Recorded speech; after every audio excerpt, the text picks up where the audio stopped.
नमस्कार। और इस पॉडकास्ट में आपका स्वागत है। संभोग से समाधि की ओर। मेरे प्रिय आत्मा, प्रेम क्या है?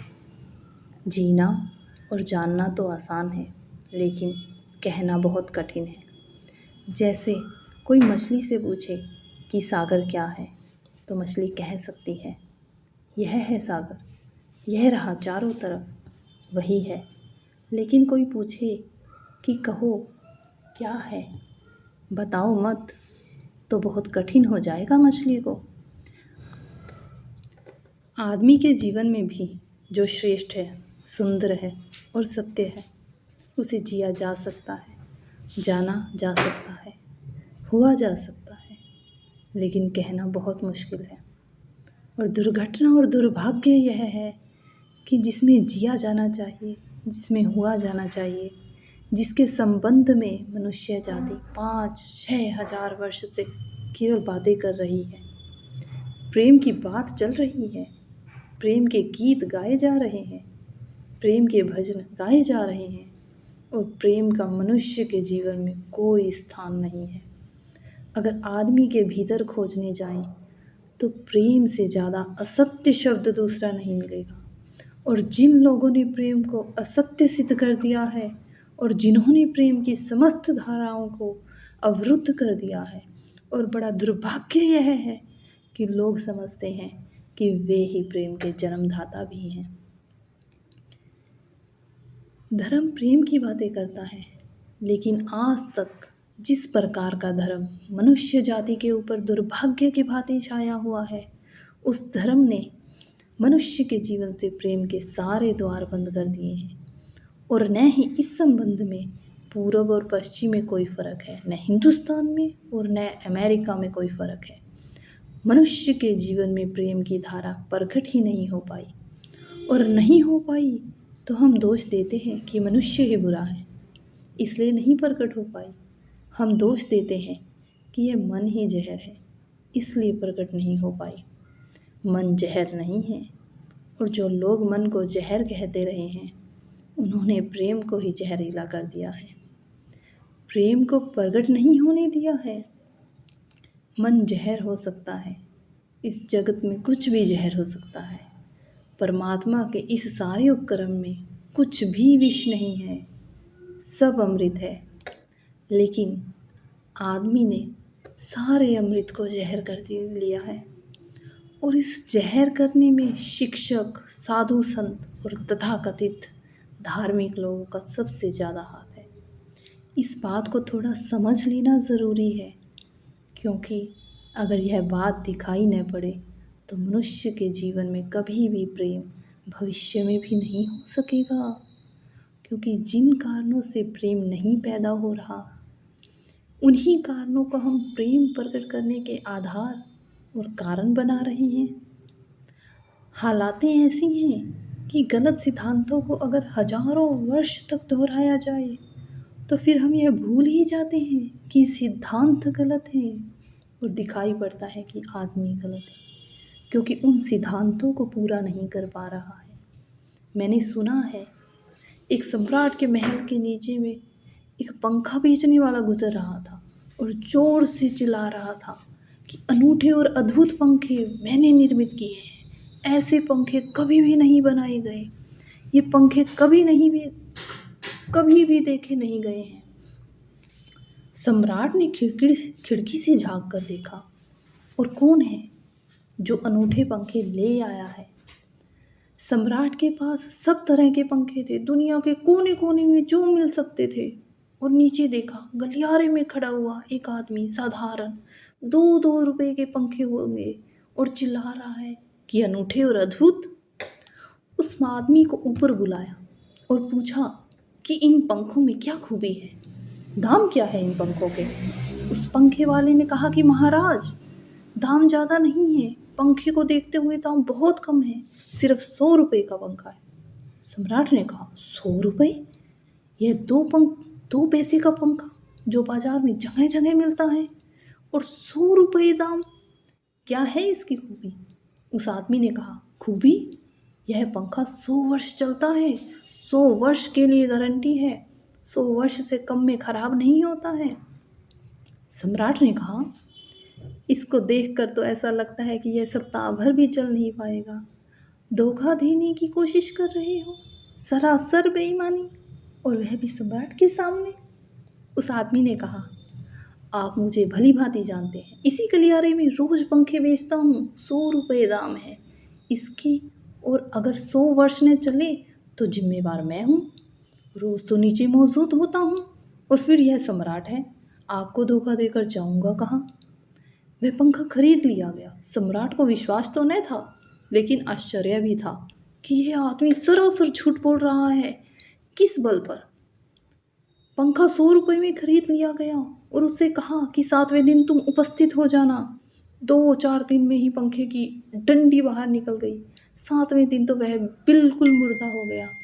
लेकिन सम्राट ने सोचा कि शायद पंखे वाला आएगा नहीं, लेकिन ठीक समय पर 7वें दिन वह पंखे वाला हाजिर हो गया और उसने कहा, कहो महाराज। उन्होंने कहा, कहना नहीं है, यह पंखा पड़ा हुआ है टूटा हुआ, यह 7 दिन में भी यह गति हो गई है। तुम कहते हो 100 वर्ष चलेगा? पागल हो या धोखेबाज, क्या हो?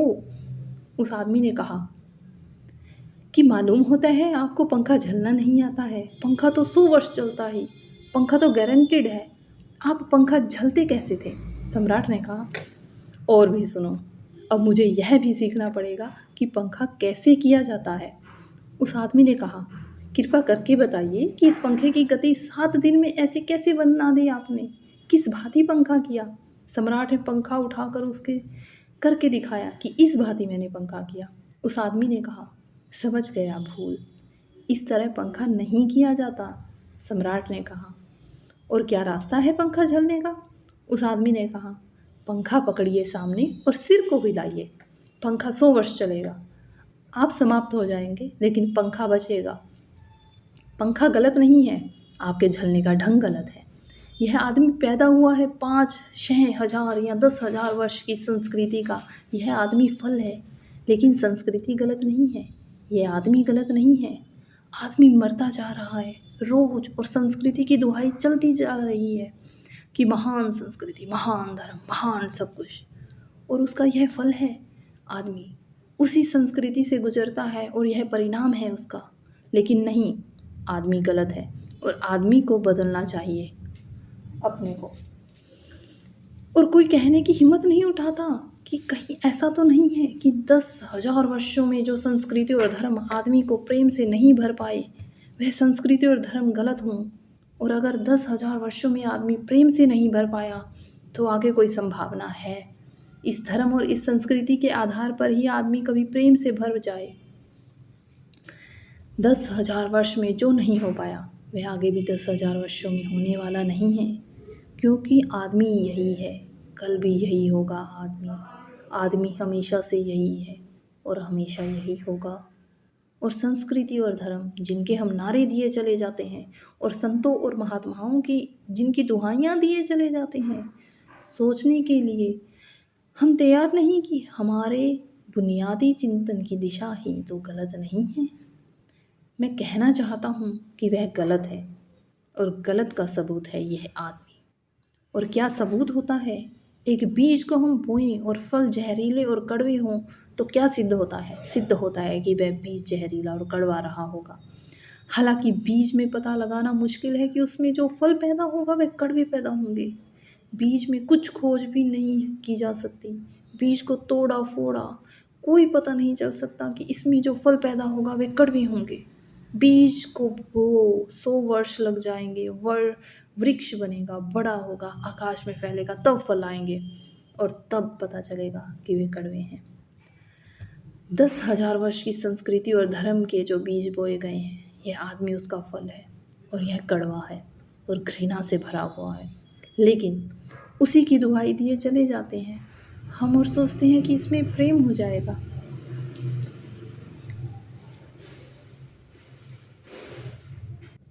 मैं आपसे कहना चाहता हूँ, उसमें प्रेम नहीं हो सकता, क्योंकि प्रेम के पैदा होने की जो बुनियादी संभावनाएं हैं, धर्म ने उसकी ही हत्या कर दी है और उसमें ही जहर घोल दिया है। मनुष्य से भी ज़्यादा प्रेम पशु और पक्षियों में और पौधों में दिखाई पड़ता है, जिनके पास न कोई संस्कृति है न कोई धर्म। संस्कृति और सुसंस्कृति और सभ्य मनुष्यों की बजाय असभ्य और जंगल के आदमी में ज़्यादा प्रेम दिखाई पड़ता है, जिसके पास न कोई विकसित धर्म है न कोई सभ्यता है न कोई संस्कृति है। जितना आदमी सभ्य है, सुसंस्कृत और तथाकथित धर्मों के प्रभाव में मंदिरों और चर्चों में प्रार्थना करने लगता है, उतना ही प्रेम से शून्य क्यों होता चला जाता है। ज़रूरत कुछ कारण है और दो कारणों में मैं विचार करना चाहता हूँ। अगर वे ख्याल में आ जाएं तो प्रेम के अवरुद्ध स्रोत टूट सकते हैं और प्रेम की गंगा बह सकती है। वह हर आदमी के भीतर है, उसे कहीं से लाना नहीं है। प्रेम कोई ऐसी बात नहीं है कि कहीं खोजने जाना है। वह प्राणों की प्यास है, हर एक के भीतर है। वह प्राणों की सुगंध है, प्रत्येक के भीतर, लेकिन चारों तरह से परकोटा है उसकी और वह प्रकट नहीं हो पाती। सब तरफ पत्थर की दीवार है और वे झरने नहीं फूट पाते। तो प्रेम की खोज और प्रेम की साधना कोई पॉजिटिव, कोई विधायक खोज और साधना नहीं है कि हम जाएं और कहीं प्रेम सीख लें। एक मूर्तिकार एक पत्थर से तोड़ रहा था। कोई देखने गया कि मूर्ति कैसे बनाई जाती है। उसने देखा कि मूर्ति तो बिल्कुल नहीं बनाई जा रही है, सिर्फ छेनी और हथौड़ी से पत्थर तोड़ा जा सकता। तो उस आदमी ने पूछा कि ये क्या कर रहे हैं, मूर्ति नहीं बनाएंगे? मैं तो मूर्ति का बनना देखने आया हूँ, आप तो सिर्फ पत्थर तोड़ रहे हैं। उस मूर्तिकार ने कहा कि मूर्ति तो पत्थर के भीतर छिपी है, उसे बनाने की ज़रूरत नहीं है, सिर्फ उसके ऊपर जो व्यर्थ पत्थर जुड़ा है उसे अलग कर देने की ज़रूरत है और मूर्ति प्रकट हो जाएगी। मूर्ति बनाई नहीं जाती, मूर्ति सिर्फ आकर्षित होती है, डिस्कवर होती है, अनावृत होती है, उघड़ी जाती है। मनुष्य के भीतर प्रेम छिपा है, सिर्फ उघाड़ने की बात है, उसे पैदा करने का सवाल नहीं है, अनावृत करने की बात है। कुछ है जो हमने ऊपर से ओढ़ा हुआ है, जो उसे प्रकट नहीं होने देता। एक चिकित्सक से जाकर आप पूछे कि स्वास्थ्य क्या है, और दुनिया का कोई चिकित्सक नहीं बता सकता कि स्वास्थ्य क्या है। बड़े आश्चर्य की बात है, स्वास्थ्य पर ही तो सारा चिकित्सा शास्त्र खड़ा है, सारी मेडिकल साइंस खड़ी है, और कोई नहीं बता सकता कि स्वास्थ्य क्या है। लेकिन चिकित्सक से पूछे कि स्वास्थ्य क्या है, वह कहेगा कि बीमारियों के बाबत हम बता सकते हैं कि बीमारियां क्या हैं, उनके लक्षण हमें पता है, एक बीमारी की अलग अलग परिभाषा हमें पता है। स्वास्थ्य का हमें कोई भी पता नहीं है। इतना हम कह सकते हैं कि जब कोई बीमारी नहीं होती तो वह स्वस्थ है। स्वास्थ्य तो मनुष्य के भीतर छिपा है, इसलिए मनुष्य की परिभाषा के बाहर है। बीमारी बाहर से आती है, इसलिए बाहर से परिभाषा की जा सकती है। स्वास्थ्य भीतर से आता है, उसकी कोई परिभाषा नहीं की जा सकती। स्वास्थ्य के संबंध में तो हमने कुछ भी नहीं कहा कि बीमारियां नहीं हैं, तो बीमारियों के संबंध में कहा। सच है कि स्वास्थ्य पैदा नहीं करना होता, यह तो छिपा जाता है। बीमारियों में या बीमारियां हट जाएं तो प्रकट हो जाता है। स्वास्थ्य हम में है, स्वास्थ्य हमारा स्वभाव है, प्रेम हम में है, प्रेम हमारा स्वभाव है। इसलिए यह बात कहना गलत है कि मनुष्य को समझाया जाए कि तुम प्रेम पैदा करो। सोचना यह है कि प्रेम पैदा क्यों नहीं हो पा रहा है, बाधा क्या है, अड़चन क्या है, कहाँ रुकावट डाल दी गई है। अगर कोई भी रुकावट न हो तो प्रेम प्रकट होगा ही। उसे सिखाने की और समझाने की कोई भी ज़रूरत नहीं है। अगर मनुष्य के ऊपर गलत संस्कृति और गलत संस्कार की धाराएं और बाधाएं न हो तो हर आदमी प्रेम को उपलब्ध होगा ही, यह अनिवार्य है। प्रेम से कोई बच ही नहीं सकता, प्रेम स्वभाव है। मेरी बातों को इतने प्रेम और शांति से सुना, उससे बहुत बहुत अनुग्रहित हूँ। और अंत में सबके भीतर बैठे परमात्मा को प्रणाम करता हूँ। मेरा प्रणाम स्वीकार करें। धन्यवाद।